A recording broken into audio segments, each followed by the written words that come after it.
¿Qué fue lo peor de lo que alguien te ha acusado alguna vez? Estaba embarazada de 8 meses y esposada a una cama de hospital mientras unos policías me presionaban para que admitiera que estaba vendiendo a mi bebé neonato. 2 semanas antes, en mi baby shower, mi esposo y yo anunciamos que su nombre sería James Patrick. James en honor a mi abuelo, y Patrick en honor al hermano de mi esposo que murió en Afganistán. Mi cuñada Sandra puso una expresión extraña al instante y me llevó a un lado presionándome. ¿De dónde sacaste ese nombre? ¿Cómo supiste de James Patrick? Le expliqué el significado, le mostré las fotos enmarcadas de mi abuelo y del hermano de Patrick. Pero ella siguió preguntando, ¿pero cómo lo sabías? Se fue sin probar el pastel. Esa noche, nos bloqueó de todas partes. Supusimos que solo estaba pasando por problemas personales. Pero luego, 2 semanas después, me desperté con golpes en nuestra puerta a las 9 de la mañana. 2 policías con armas en la mano. Así fue como descubrí que Sandra nos había denunciado a la unidad de crímenes contra menores. Afirmó que estábamos vendiendo a nuestro bebé usando una identidad robada, que tenía pruebas de nuestros planes de vender a nuestro hijo al mejor postor. Nos separaron de inmediato y a mi esposo se lo llevaron esposado mientras yo gritaba. Antes de darme cuenta, estaba en el hospital para la protección del bebé, esposada a la cama como si ya estuviera condenada. El oficial Mills se sentó en mi habitación, con su arma visible. «Lo sabemos todo», dijo, golpeando una carpeta sobre la mesa. «James Patrick Murphy, 6 años, de Michigan. Su cuñada documentó su obsesión con este niño». Le dije, «No conozco a ningún niño». Él gritó, «¡Cállate la boca!». Me mostró capturas de pantalla de Facebook. Esas publicaciones en el marketplace vendiendo paquetes duplicados. Eso es código para bebés gemelos. Esos compradores que mencionaste, sabemos lo que eso significa. Mi monitor de presión arterial comenzó a sonar mientras él continuaba, leyendo cosas que eran nuestras compras para el bebé. La enfermera entró corriendo. Su presión está en 180 sobre 120. Este estrés puede causar... El oficial Mills la interrumpió. Está fingiendo. Todas lo hacen. El oficial Lee llegó con asistentes de servicios de protección infantil. Su bebé será retirado al nacer y nunca lo verá. Eso sí tiene suerte y no le dan cadena perpetua. Supliqué. Por favor, Sandra está mintiendo. Esos eran regalos de la lista de regalos. Lee dijo, tratando de salvarse a sí mismo. Su esposo ya confesó y dijo que toda la idea fue suya. Mi estómago se contrajo de repente. Un dolor agudo y punzante. Algo anda mal con el bebé. Mills se burló. Qué conveniente, quédese quieta. El dolor se intensificó y sentí un líquido caliente. Estoy sangrando. Mills gritó. Por favor, no está sangrando. Deje de moverse o añadiremos resistencia al arresto a los cargos. La enfermera revisó de todos modos y jadeó. Está teniendo una hemorragia, llame al Dr. Blake ahora. Él dijo. Está fingiendo. La enfermera gritó. Está sufriendo un desprendimiento de placenta, y presionó el botón de emergencia. Esto pone en riesgo su vida. Mills agarró el brazo de la enfermera. ¿Cuánto te pagó para decir eso? El Dr. Blake entró. Corriendo, vio la sangre y palideció. Jesucristo, ¿cuánto tiempo llevas sangrando? 5 minutos, quizás. No me dejaron, comenzó la enfermera. A cirugía de inmediato. Podemos perderlos a ambos. Pero el oficial Mills bloqueó la puerta. Está bajo custodia y se queda aquí. Blake replicó. Entonces usted firmará sus certificados de defunción oficial. Esto es una emergencia médica. Mills dijo lentamente. Déjeme llamar a mi supervisor. Tomando su teléfono mientras yo me retorcía de agonía. No hay tiempo, oficial, gritó Blake. Está perdiendo demasiada sangre. Mills dijo. El protocolo es el protocolo, mientras marcaba. La llamada se fue al buzón de voz y comenzó a dejar un mensaje detallado. Mi vista se estaba nublando. La enfermera me inyectaba líquidos en el suero mientras otra enfermera entraba corriendo con bolsas de sangre. Su presión está bajando, gritó alguien. Todavía esperando autorización, dijo Mills, ahora enviando un mensaje de texto a su supervisor. La política del hospital dice que la custodia se transfiere a la autoridad médica durante cirugías de emergencia, dijo la jefa de enfermeras, mostrando los reglamentos en su tableta. Página 47, sección 3. Mills comenzó a leer la política mientras yo gritaba durante otra contracción, y la sangre ahora formaba un charco en la cama. Esto parece falso, dijo sobre la política. Pudo haber sido editado. El Dr. Blake rugió. Es del sitio web federal. Finalmente comenzaron a llevarme por el pasillo. Los policías corrían a nuestro lado y Mills seguía diciéndole a Lee, vigílala para que no se escape. A veces tienen cómplices vestidos como personal médico. El Dr. Blake gritó, está sufriendo una hemorragia. No puede correr. A ninguna parte. En la sala de preoperatorio, yo estaba apenas consciente. El anestesiólogo vio mis esposas. De ninguna manera, se las quitan para la cirugía. Lee dijo, es un riesgo de fuga. El anestesiólogo habló, ¿está embarazada? ¿De 8 meses? ¿Desangrándose hasta morir? ¿A punto de quedar inconsciente? ¿A dónde iría? Miró mi expediente médico. ¿La mantuvieron con la presión en niveles de derrame cerebral por cuánto tiempo? ¿Están tratando de matarla? Mills insistió en mantener a un oficial en la sala de operaciones. Necesito... confirmación visual de que no escapa. El anestesiólogo llamó a seguridad. Necesito a la administración del hospital aquí ahora mismo. Tenemos a la Policía Federal interfiriendo con un tratamiento médico de emergencia. El administrador del hospital llegó, evaluó la situación, yo pálida, sangrando, apenas consciente, y les dijo a los oficiales, pueden esperar fuera de la sala de operaciones, o llamaré a asuntos internos y los reportaré por intento de homicidio por negación de atención médica. Mills me señaló, cuando despierte, si es que despierta, le imputaremos todos los cargos. El bebé irá directamente a servicios de protección infantil. Sin contacto. Todo se volvió negro. Después de eso, y me desperté sintiendo todo mi cuerpo en llamas, especialmente el área del estómago donde me habían cortado. Las luces de la sala de recuperación eran muy brillantes y todo se sentía confuso y mal. Traté de hablar, pero mi garganta estaba adolorida por el tubo de respiración. Una enfermera apareció a mi lado y revisó mis signos vitales mientras yo luchaba por formar la única palabra que importaba. Bebé. Me miró con una mezcla de alivio y tristeza que hizo que mi corazón se detuviera. Está vivo, dijo en voz baja, pero está en la UCI y es muy pequeño. Inmediatamente intenté sentarme para ir a verlo, pero ella me empujó suavemente hacia abajo. El movimiento causó un dolor agudo en mi incisión y jadeé. Explicó que no podía visitarlo porque Servicios de Protección Infantil había asumido la custodia y había una orden de no contacto en vigor. Las palabras no tuvieron sentido al principio. Mi bebé estaba vivo, pero no podía verlo, ni abrazarlo, ni siquiera saber cómo estaba. La enfermera se inclinó más cerca, mientras ajustaba mi suero y susurró que había documentado todo lo que sucedió en la sala de operaciones. Me dijo que los oficiales retrasaron mi atención por casi 20 minutos, mientras yo me desangraba. Deslizó un pequeño trozo de papel debajo de mi manta con su número de teléfono personal. Si necesitas a alguien que testifique sobre lo que hicieron, dijo, estaré allí, porque fue criminal. Se alejó rápidamente cuando escuchó que se acercaban pasos. Una trabajadora social de Servicios de Protección Infantil entró con una carpeta gruesa y una sonrisa falsa que me dio escalofríos. Se presentó y comenzó a sacar formularios, diciendo que era solo papeleo de rutina sobre el cuidado del bebé. Le pregunté qué decían los papeles, pero ella siguió evadiendo la pregunta, diciendo que era un procedimiento estándar y que necesitaba firmarlos de inmediato. Algo no se sentía bien, así que le dije que no firmaría nada sin un abogado. Su rostro cambió por completo y adoptó una expresión desagradable. Dijo que la negativa a cooperar sería documentada y utilizada en mi contra en la corte para demostrar que no me importaba el bienestar de mi bebé. Dejó los papeles en mi mesita de noche y se fue furiosa. Las horas pasaron en una neblina de analgésicos y controles de signos vitales. Entonces escuché pasos familiares en el pasillo y mi esposo apareció en la puerta. Su ojo izquierdo estaba hinchado, cerrado y morado, y su muñeca derecha llevaba una férula. Parecía haber envejecido. 10 años en el tiempo que estuvimos separados. Corrió al lado de mi cama y simplemente nos abrazamos y lloramos entre sus lágrimas. Me dijo que finalmente lo habían liberado bajo fianza después de que su hermano pagara el dinero. Juró repetidamente que nunca había confesado nada, que el oficial Lee había mentido al respecto. Dijo que lo habían golpeado en la sala de interrogatorios cuando no admitió haber vendido a nuestro bebé. Todavía estábamos abrazados cuando un oficial diferente entró y anunció que estaba allí para hacer cumplir la orden de no contacto. Mi esposo pareció confundido y dijo que la orden era solo sobre el bebé, no entre nosotros. El oficial dijo que la orden cubría a todas las partes involucradas y que mi esposo tenía que irse de inmediato o sería arrestado nuevamente por violarla. Mi esposo me besó la frente y susurró que me amaba antes de que el oficial lo escoltara fuera. Estaba sola de nuevo. La trabajadora social del hospital apareció más tarde y me encontró sollozando en la almohada. Se sentó y me explicó que tenía derecho a asistencia legal gratuita, ya que no podíamos pagar un abogado privado ahora que mi esposo había sido suspendido del trabajo mientras la investigación estaba pendiente. Me ayudó a llamar desde el teléfono del hospital, ya que el mío había sido confiscado como prueba. La abogada de asistencia legal al teléfono parecía joven y abrumada, pero prometió presentar una moción de emergencia por los derechos. De visita en la UCIN, dijo que podría tomar unos días conseguir una audiencia. 2 días después, me dieron el alta, aunque apenas podía caminar por el dolor de la cesárea. Una enfermera me llevó en silla de ruedas hasta la entrada del hospital, donde el hermano de mi esposo esperaba para llevarme a casa, ya que mi esposo no podía acercarse a mí. El camino a casa fue silencioso, excepto por mis ocasionales jadeos cuando pasábamos por baches que enviaban dolor a través de mi incisión. Entrar en nuestra casa fue como entrar en una tumba. Todo estaba exactamente como lo habíamos dejado esa mañana en que llegaron los policías, excepto que ahora se sentía vacío y mal. La puerta de la habitación del bebé estaba abierta y podía ver la cuna que habíamos montado hacía solo unas semanas, la ropita colgada en el armario, la mecedora donde planeaba amamantarlo. No pude entrar en esa habitación. Físicamente no pude obligarme a cruzar esa puerta. Cerré la puerta y no la he vuelto a abrir desde entonces. A la mañana siguiente, me desperté con el pecho sintiendo que iba a explotar. Mi leche había bajado sin un bebé que alimentar y el dolor era insoportable, tanto física como emocionalmente. Me quedé en la ducha dejando que el agua caliente corriera sobre mí mientras extraía manualmente la leche que simplemente se iba por el desagüe. Lloré tanto que vomité, y luego tuve que sujetar mi incisión porque el esfuerzo de vomitar dolía demasiado. Me pregunto qué pensó realmente Sandra que había descubierto para estar tan segura de este supuesto plan de venta de bebés. La forma en que siguió insistiendo en ¿cómo lo sabías? En el baby shower sugiere que se había convencido de algo específico, pero que Mills mostrara esas publicaciones del Facebook Marketplace. Esto se convirtió en mi rutina cada pocas horas. Llorar en la ducha mientras mi cuerpo producía alimento para un bebé que no podía alimentar. 3 días después del alta, mi abogada llamó para decir que la audiencia de emergencia se llevaría a cabo por video, porque todavía estaba demasiado débil para ir a la corte. Me senté en la mesa de la cocina, frente a mi computadora portátil, tratando de no llorar mientras el juez revisaba el caso. El fiscal argumentó que yo era un riesgo de fuga y un peligro para el niño. Mi abogada destacó que casi muero al dar a luz y que no tenía antecedentes penales. Después de 20 minutos de discusión, el juez decidió que podría tener 1 hora de visita supervisada en la UCIN diariamente, pero la orden de no contacto con mi esposo se mantendría. Dijo que la investigación estaba en curso y que estas eran medidas temporales para la seguridad del niño. A la mañana siguiente, tomé 3 autobuses para llegar al hospital, ya que todavía no podía conducir debido a la cirugía.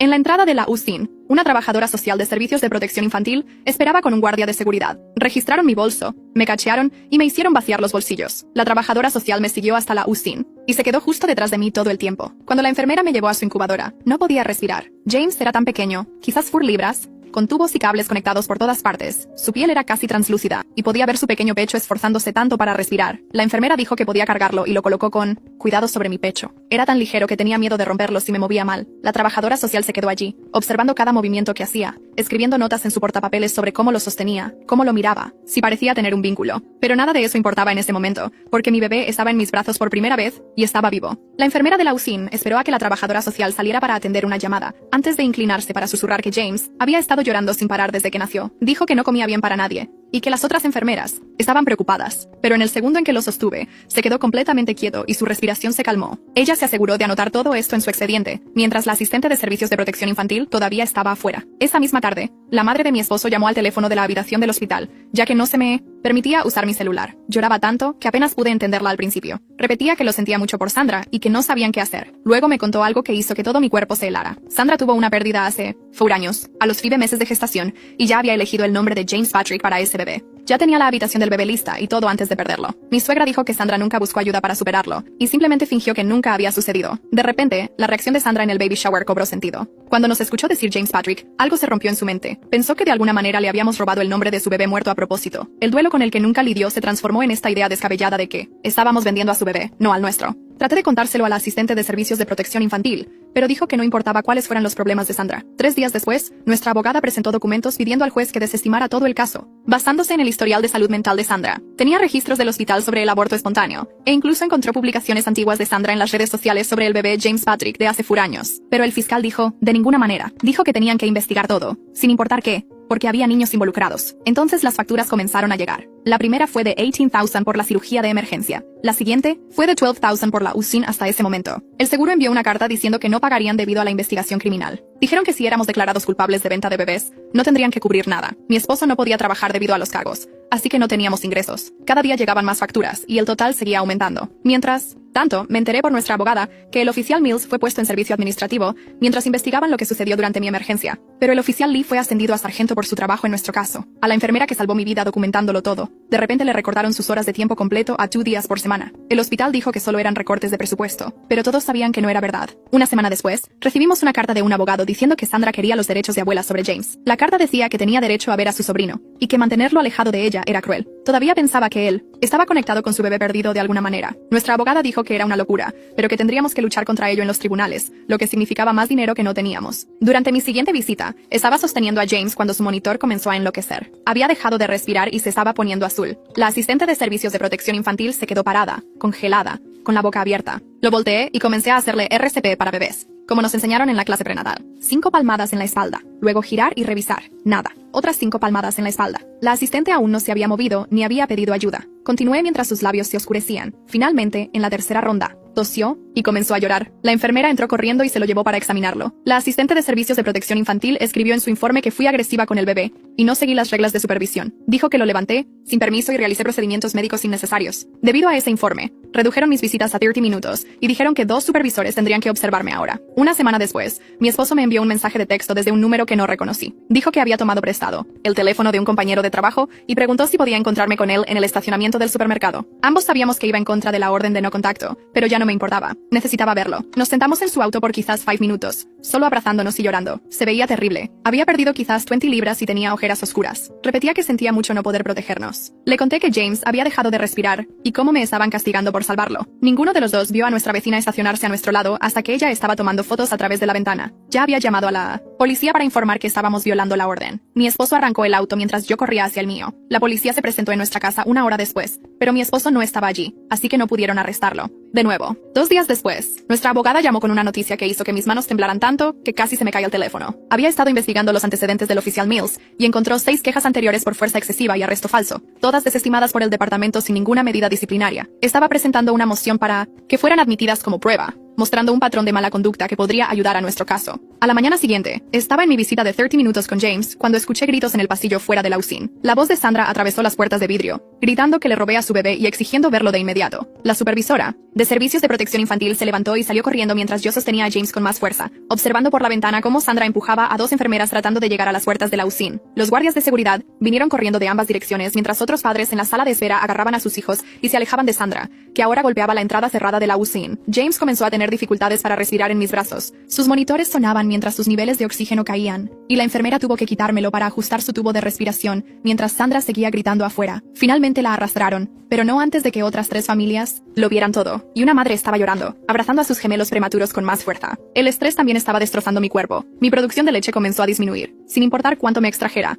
cuánta agua bebiera o qué suplementos tomara. Las enfermeras de la UCIN tuvieron que empezar a darle fórmula a James para complementar lo poco que podía producir, y la asistente de servicios de protección infantil lo anotó todo en su libreta, documentando que estaba fallando en proporcionar una nutrición adecuada a mi hijo. 3 semanas después de su traumático nacimiento, James desarrolló un soplo cardíaco que empeoraba cada día, hasta que el cardiólogo dijo que necesitaba una cirugía inmediata para reparar un defecto que probablemente fue causado por el estrés del parto de emergencia. Me dejaron sentarme en la sala de espera quirúrgica, pero no pude firmar los formularios de consentimiento, porque Servicios de Protección Infantil tenía la custodia legal, así que tuve que ver a una trabajadora social que nunca había visto antes firmar el permiso para que abrieran el pecho de mi bebé. La cirugía duró 4 horas, y pasé cada minuto caminando por la sala de espera, revisando el tablero que mostraba que todavía estaba en el quirófano, bebiendo un café que sabía a tierra, y viendo a otros padres recibir buenas noticias mientras yo esperaba. El cirujano finalmente salió, con aspecto exhausto, y me dijo que James había sobrevivido, pero que su corazón se había detenido 2 veces en la mesa de operaciones, y tuvieron que trabajar para traerlo de vuelta ambas veces. Mis piernas se dieron y caí con fuerza al suelo, despertando en una cama de hospital con un suero en el brazo, y un médico explicando que había sido ingresada por deshidratación severa y agotamiento, porque no había estado comiendo ni durmiendo adecuadamente durante semanas. Mientras todavía estaba ingresada, una amiga enfermera me envió un mensaje, diciendo que la seguridad del hospital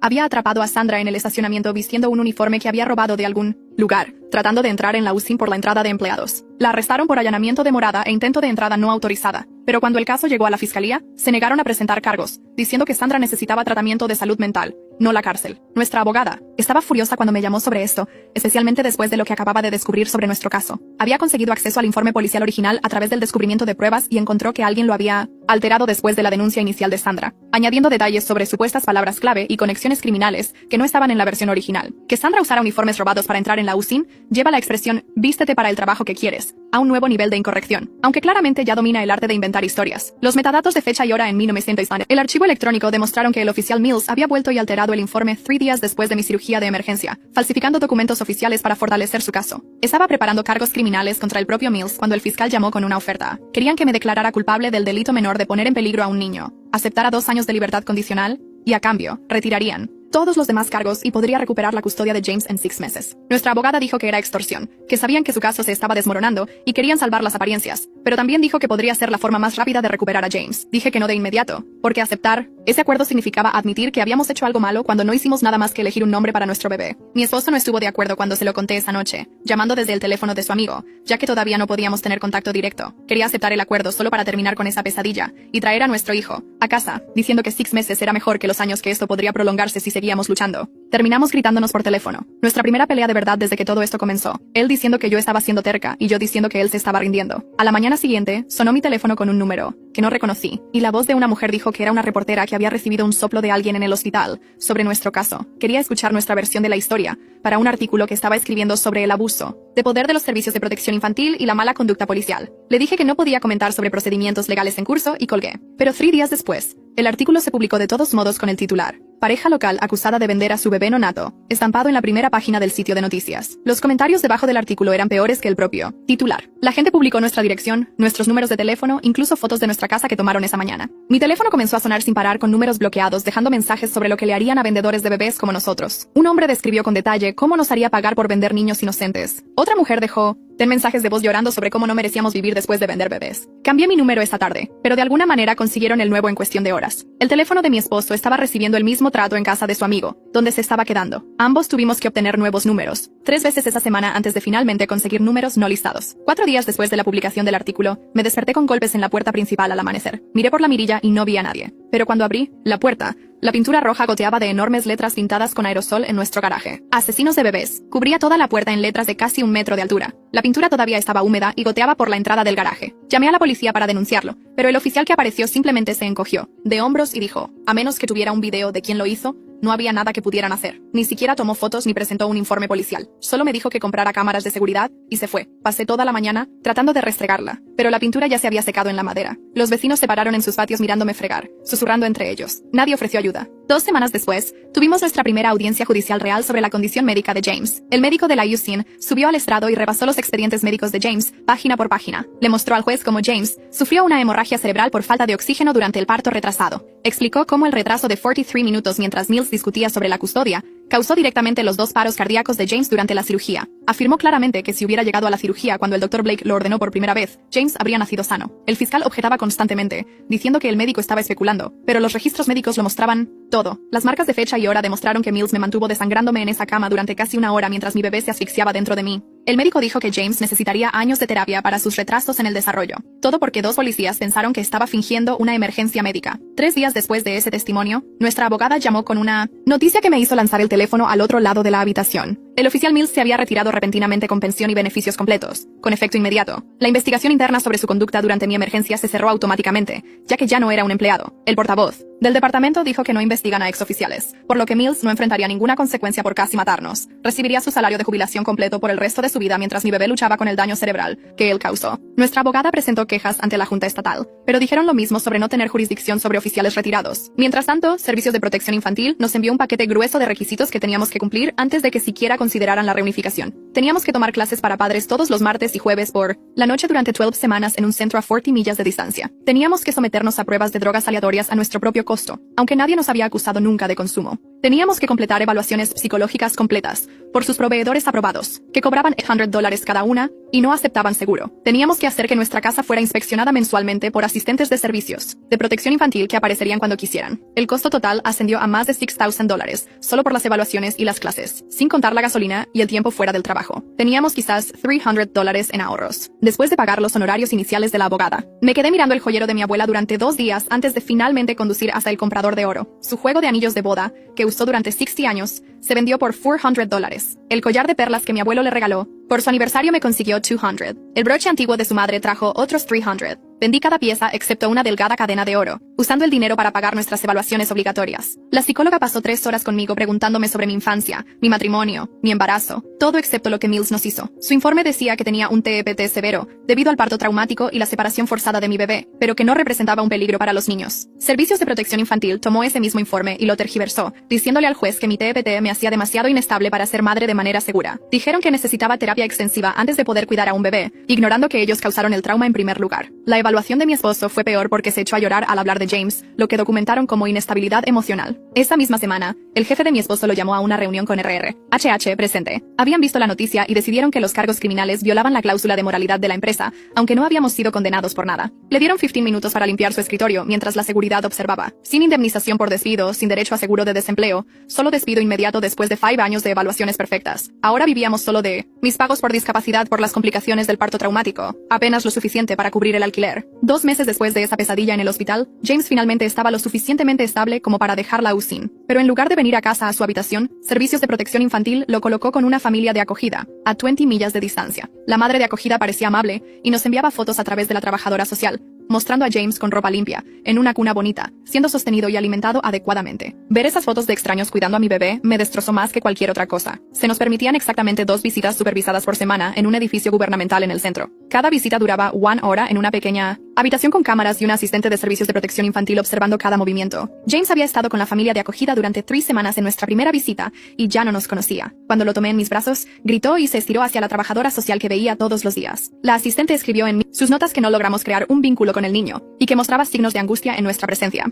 No escribió que cualquier bebé lloraría al ser entregado a extraños en un frío edificio gubernamental. Para la 4ª visita, James se calmaba después de unos 20 minutos, pero el daño ya estaba hecho en su expediente. La familia de Sandra intentó ayudar organizando una intervención en su casa, pero ella se encerró en su habitación y les llamó a la policía. Su hermana me dijo más tarde que Sandra seguía insistiendo en que éramos criminales, que robamos la identidad de su bebé muerto con fines delictivos. Tenía cuadernos llenos de pruebas que había recopilado sobre nosotros, incluyendo fotos de nuestra casa que tomó en secreto durante meses antes de denunciarnos. Su esposo no pudo más y solicitó el divorcio y la custodia de emergencia de sus 2 hijos vivos. Sandra respondió acusándolo de ser parte de nuestra red criminal, diciendo que nos estaba encubriendo porque lo habíamos amenazado. El juez de divorcio le ordenó someterse a una evaluación psiquiátrica, pero ella se negó a ir.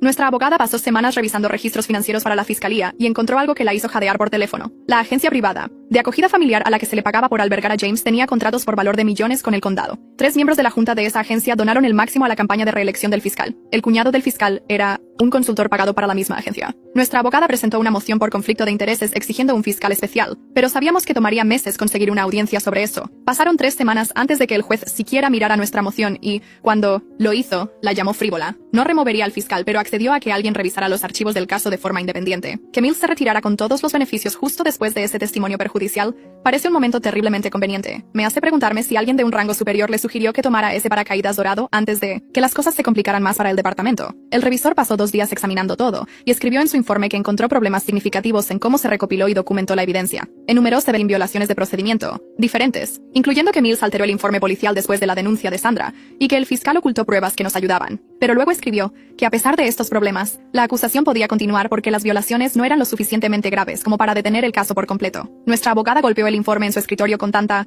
fuerza que su café se derramó por todas partes. El estrés me estaba destrozando por dentro. No podía dormir más de 2 horas seguidas, y cuando lo hacía, tenía pesadillas con James llorando por mí mientras extraños lo sostenían. La comida sabía a cartón y perdí 20 libras en 3 semanas, aunque se suponía que debía estar recuperándome de una cirugía mayor. Mi leche se había secado por completo al no poder amamantarlo. Una mañana me desperté, y no podía recordar qué día era, o por qué mi esposo estaba en nuestra cama. Pensé que era un intruso, y comencé a gritar hasta que encendió las luces. Y vi su rostro claramente. Entonces recordé todo y me eché a llorar. Pero la confusión siguió ocurriendo. Olvidaba dónde estaba, o pensaba que todavía estaba embarazada, o creía que James estaba en su cuna en el pasillo. Mi esposo me encontró de pie en la habitación del bebé a las 3 de la mañana, acunando una manta vacía y cantándole. Eso lo asustó lo suficiente como para llevarme directamente a la sala de emergencias, donde me ingresaron en el ala psiquiátrica para una evaluación. La psiquiatra me diagnosticó psicosis posparto, desencadenada por la separación forzada de mi bebé combinada con el trauma de casi morir. Dijo que era realmente increíble que no me hubiera derrumbado antes, dado todo lo que había sucedido. Me quedé una semana ajustando la medicación y aprendiendo estrategias de afrontamiento, pero los servicios de protección infantil se enteraron de inmediato.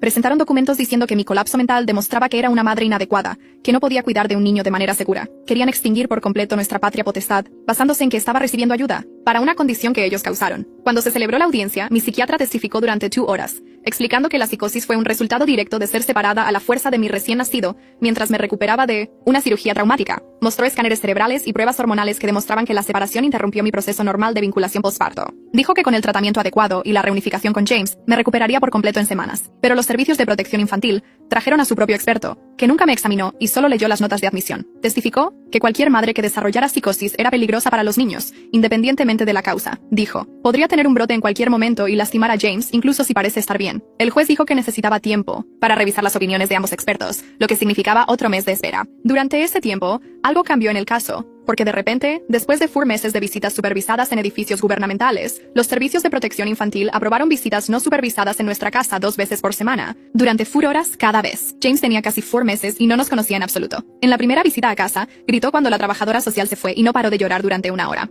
Pero, lentamente, en las visitas siguientes, comenzó a reconocer mi voz, y se calmaba cuando cantaba las canciones que solía cantar mientras estaba embarazada. Documenté todo con fotos y videos que lo mostraban sonriéndonos, extendiendo la mano hacia mi cara, quedándose dormido en mis brazos. Mi esposo instaló cámaras en cada habitación para grabar nuestras visitas, demostrando que éramos buenos padres. Transformamos su habitación en el lugar más feliz posible, con móviles, juguetes y música suave siempre sonando. Para la 6ª visita a casa, James se iluminaba cuando nos veía entrar y extendía sus bracitos para que lo cargaran. La trabajadora social notó la mejora, pero dijo que no era suficiente para demostrar que éramos padres seguros a largo plazo. Entonces, Sandra violó la orden de restricción que obtuvimos en su contra. Envió 3 cartas a nuestra casa en 2 días, cada una más perturbadora que la anterior. La primera decía que nos perdonaba por robar el alma de su bebé muerto y usarla para fines malvados. La segunda explicaba cómo James Patrick era en realidad su bebé abortado reencarnado, y que habíamos atrapado su espíritu en el cuerpo equivocado. La tercera contenía páginas de versículos religiosos sobre el robo y la condenación con nuestros nombres escritos en lo que parecía sangre, pero que resultó ser un bolígrafo rojo. El esposo de ella nos trajo los originales en persona,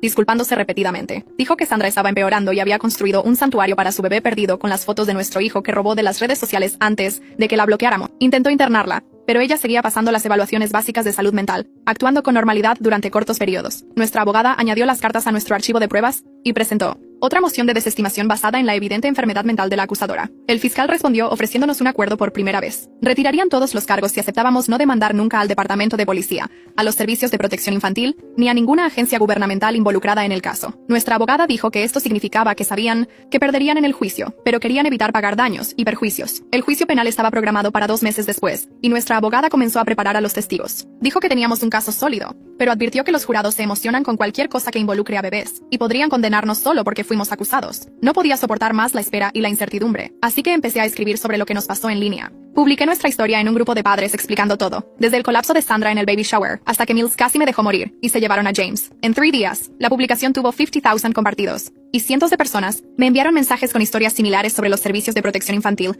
llevándose a sus hijos basándose en denuncias falsas. Un reportero se puso en contacto conmigo queriendo hacer un reportaje, pero nuestra abogada dijo que esperara hasta después del juicio. El apoyo de extraños me mantuvo cuerda cuando todo lo demás se desmoronaba. La gente envió dinero para los gastos legales, se ofreció a protestar frente al juzgado, y compartió consejos sobre cómo luchar contra los servicios de protección infantil. Algunos habían ganado sus casos y recuperado a sus hijos, mientras que otros lo habían perdido. Todo. El fiscal debió de ver la atención en línea, porque llamó a nuestra abogada con una oferta mejor. Todos los cargos retirados de inmediato si firmábamos documentos diciendo que no demandaríamos a nadie involucrado y no hablaríamos con los medios sobre el caso. Nuestra abogada explicó, esto era ellos admitiendo que sabían que iban a perder, pero tratando de evitar la responsabilidad por el daño que causaron. Recomendó rechazarlo ir tras ellos, por todo lo que nos hicieron. Rechazamos el acuerdo y al día siguiente, presentamos una demanda federal de derechos civiles contra el Departamento de Policía, el oficial Mills personalmente, los servicios de protección infantil y 3 trabajadores sociales individuales. Pedimos $10 millones en daños por arresto ilegal, negación de atención médica, separación forzada de nuestro recién nacido y acoso continuo. El abogado de la ciudad presentó una moción para desestimar nuestra demanda en cuestión de horas, alegando que la inmunidad gubernamental protegía a todos los involucrados. Nuestra abogada dijo que ya lo esperaba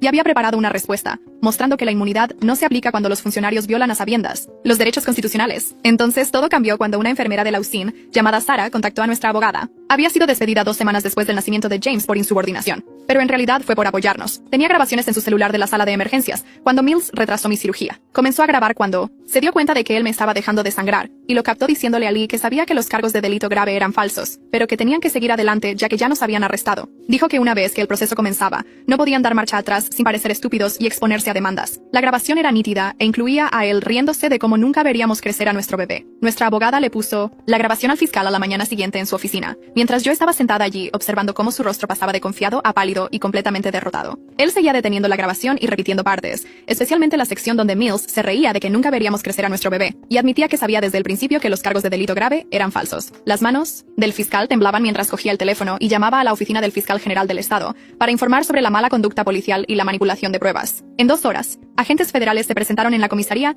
y arrestaron a Mills en su propio escritorio, frente a todos. Lee los vio llevarse a Mills esposado, e inmediatamente pidió un acuerdo a través del abogado de su sindicato. Fue a la oficina del fiscal esa tarde y pasó 3 horas dando una declaración jurada sobre cómo Mills lo presionó para que aceptara el arresto falso. Aunque ambos sabían que la denuncia de Sandra no tenía sentido, Lee admitió que Mills había alterado el informe policial posteriormente para añadir detalles que no estaban en la queja original de Sandra, y que Mills había amenazado con arruinar la carrera de Lee si no respaldaba la historia. El fiscal retiró todos los cargos en nuestra contra ese mismo día, con prejuicio, lo que significaba que nunca podrían volver a acusarnos por nada relacionado con este caso. El juez firmó la orden de inmediato y añadió un comentario mordaz sobre la mala conducta de la fiscalía y la corrupción policial, que se convertiría en parte del registro permanente del tribunal. Ordenó a los servicios de protección infantil que devolvieran a James de inmediato, pero la trabajadora social dijo que necesitaban 30 días para procesar el papeleo y realizar visitas domiciliarias y verificaciones de antecedentes, aunque ya habíamos pasado todo meses atrás. Nuestra abogada presentó una moción de emergencia allí mismo en el tribunal, y el juez llamó a la dirección de los servicios de protección infantil a su despacho, para lo que el alguacil nos dijo más tarde que fue la pelea a gritos más fuerte que jamás había escuchado a través de esas gruesas puertas. Hablando del clásico efecto dominó, una enfermera con una grabación en el celular derribó todo un sistema corrupto más rápido de lo que Mills podría decir inmunidad calificada. El juez salió y firmó una orden exigiendo que James nos fuera devuelto antes de las 8 de la noche de esa noche, o arrestaría a todo el Departamento de Servicios de Protección Infantil por desacato, y comenzaría a encarcelar a los supervisores. La madre de acogida trajo a James a nuestra casa a las 7:05 p.m. con 2 bolsas de basura con su ropa, juguetes y una carpeta de registros médicos de sus 5 meses en acogida. Lloraba mientras me lo entregaba, diciendo que había llegado a amarlo, pero que siempre supo que pertenecía a sus verdaderos padres, y que sentía mucho todo lo que pasamos. James tenía 5 meses y no tenía idea de quiénes éramos, girando la cara cuando intenté besarlo y estirándose hacia la madre de acogida, cuando ella se dirigió a la puerta. Pasé esa primera noche entera sentada en su habitación, sosteniéndolo mientras dormía, con miedo de que si lo ponía en la cuna, desaparecería de nuevo, sintiendo su peso en mis brazos, oliendo su cabello y tratando de memorizar cada detalle de su rostro. Mi esposo se sentó en el suelo junto a la mecedora con la mano en mi rodilla, ambos llorando en silencio mientras James dormía entre nosotros. Finalmente en casa, pero sintiéndonos como extraños para nuestro propio hijo. 3 días después, a las 2 de la mañana nos despertamos con golpes en la puerta principal y al mirar, vimos a Sandra tratando de forzar la puerta con una palanca, gritando que le habíamos robado a su bebé y que se lo llevaba de vuelta. Mi esposo llamó al 911, mientras yo cogía a James de la cuna y nos encerrábamos en el baño, escuchando a Sandra romper ventanas y gritar sobre cómo James Patrick era el nombre de su bebé muerto, y no teníamos derecho a usarlo. La policía la encontró en nuestro patio trasero tratando de trepar por la ventana de la habitación del bebé, cubierta de sangre de los cristales rotos, todavía gritando sobre su bebé incluso mientras la esposaban. La llevaron al hospital psiquiátrico para un internamiento involuntario después de que el oficial viera el completo brote psicótico, y su esposo nos llamó a la mañana siguiente, sollozando, disculpándose y rogándonos que no presentáramos cargos. Explicó que Sandra había perdido un embarazo años antes, a los 6 meses, y había elegido el nombre de James Patrick para ese bebé. Y ver que usábamos el mismo nombre había desencadenado un brote psicótico completo, donde ella creía que, de alguna manera, le habíamos robado a su verdadero bebé. Él trajo a sus 3 hijos esa tarde para que conocieran a su primo, y durante 20 minutos en nuestra sala de estar, se sintió como una familia de verdad. Mientras los niños jugaban con James y preguntaban si podían ser sus niñeros cuando fuera mayor, acordamos no presentar cargos si Sandra permanecía en tratamiento, tomaba su medicación, y su esposo prometió asegurarse de que nunca más nos contactara una vez que estuviera lo suficientemente estable como para entender lo que había hecho. La demanda civil se resolvió 2 semanas después, por $1.2 millones, suficiente para pagar las facturas médicas, nuestras deudas y crear un fondo para la Universidad de James, aunque la ciudad no admitió ninguna irregularidad y selló todos los registros. Mills perdió su pensión y enfrentó un juicio penal por privación ilegal de la libertad, manipulación de pruebas y violación de los derechos civiles por abuso de poder, lo que podría significar hasta 20 años en una prisión federal. Mi esposo y yo comenzamos terapia de pareja porque el trauma casi nos destruye, con él culpándose por no protegernos mejor, y yo incapaz de perdonarlo por haber sido arrestado y haberme dejado sola, aunque no fuera su culpa. La terapeuta nos ayudó a entender que ambos fuimos víctimas, y que ninguno de nosotros podría haber evitado lo que sucedió. Y lentamente, aprendimos a confiar el uno en el otro de nuevo, en lugar de esperar constantemente el próximo desastre. James comenzó a alcanzar sus hitos del desarrollo rápidamente una vez que llegó a casa, rodando, sentándose y balbuceando constantemente, aunque todavía no nos reconoció como sus padres durante semanas. Entonces, una mañana, cuando fui a sacarlo de la cuna, extendió los brazos y dijo, «Mamá», con toda claridad. Y me senté en el suelo de su habitación llorando durante 1 hora mientras él jugaba con sus juguetes, y seguía repitiendo la palabra. Mills fue condenado 8 meses después y el juez lo sentenció a 18 meses en una prisión federal, lo que no fue ni de cerca suficiente por lo que hizo. Pero verlo con esposas y un overol naranja nos trajo un poco de paz. El hospital nos invitó a una ceremonia donde anunciaron nuevas políticas sobre la interferencia policial en la atención médica, llamándola la ley de James, que exige que los oficiales se sometan al personal médico durante las emergencias, y convierte en un delito retrasar un tratamiento que salva vidas. 1 año después, montamos la trona de James en nuestro patio trasero con un pequeño pastel, mientras mi esposo asaba hamburguesas para los pocos familiares que todavía nos hablan. El cartero me entregó una tarjeta con la dirección de remitente de la clínica de tratamiento de Sandra, y dentro había escrito 3 palabras con una caligrafía temblorosa: «Lo siento mucho». La primera disculpa real que recibimos de ella. James se untó toda la cara con glaseado azul, mientras la prima de mi esposo tomaba fotos, y su madre ayudaba a limpiar el desorden. Todos fingiendo que el año anterior no había sucedido. 2 semanas después de la fiesta, mi esposo llegó a casa cargando una caja de su antiguo escritorio de trabajo, porque el dueño de una startup de tecnología que siguió nuestro caso, en línea le había ofrecido un puesto senior con todos los beneficios y horario flexible. Comenzó el lunes siguiente, y su primer sueldo cubrió todos nuestros gastos del mes, más un extra para comenzar a pagar la deuda legal que nos aplastó. La enfermera de la USIN que salvó esa grabación llamó para decirnos que había recibido su cheque de liquidación como denunciante por $80,000 y ya se había inscrito en la escuela de enfermería para convertirse en defensora de pacientes. Nos enviaba actualizaciones cada pocas semanas sobre sus clases y cómo nuestro caso inspiró a sus profesores a añadir un nuevo plan de estudios sobre cómo enfrentar el abuso de poder de la policía. La legislatura estatal contactó a nuestra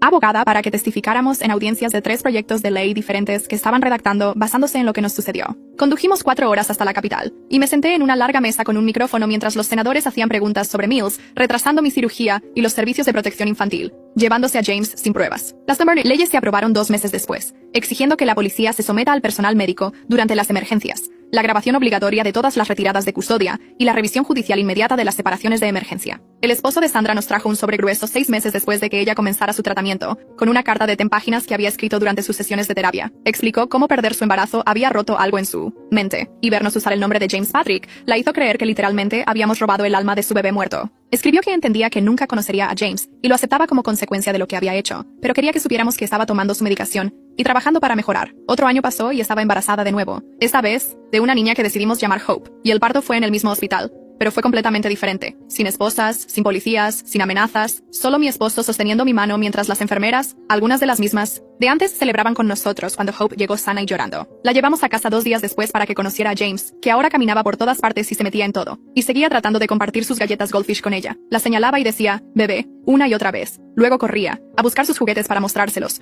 aunque ella era demasiado pequeña para jugar todavía. El pediatra dijo que estaba alcanzando todos sus hitos del desarrollo perfectamente, sin signos del trauma de sus primeros 5 meses, lo que parecía un milagro, considerando todo. Todavía nos sobresaltábamos cuando alguien golpeaba la puerta con demasiada fuerza, y mi esposo todavía revisaba las cerraduras 3 veces antes de dormir, y yo todavía tenía pesadillas con la cara de Mills, pero teníamos a nuestra familia, junta bajo el mismo techo, sin visitas supervisadas, trabajadores sociales, ni fechas en la corte, solo problemas normales, como que James se negara a comer verduras, y Hope nos mantuviera despiertos toda la noche. Nuestro terapeuta de pareja dijo que habíamos hecho un progreso increíble en aprender a confiar de nuevo, después de que el sistema intentara destruirnos, usando nuestro amor en nuestra contra. El trabajo de mi esposo iba bien, pagamos la mitad de la deuda legal, e incluso comenzamos una pequeña cuenta de ahorros para los fondos universitarios de los niños. James nunca recordaría esos horribles meses en acogida o en la UCI, donde lloró por unos padres que no podían venir, pero nosotros lo recordaríamos por él. Guardamos cada documento, cada foto, cada trozo de evidencia en una caja en nuestro armario, porque un día tendría la edad suficiente para conocer su historia. Por ahora, sin embargo, solo era un niño feliz que amaba a su hermanita y a sus camiones de juguete, y no tenía idea de que su nombre casi nos costó todo. Vaya, no puedo evitar preguntarme qué pasa realmente por la cabeza de Sandra cuando escribe esas cartas de disculpa. 3 palabras un mes, 10 páginas al siguiente. De todos modos, gracias por acompañarme en todo esto. Dale me gusta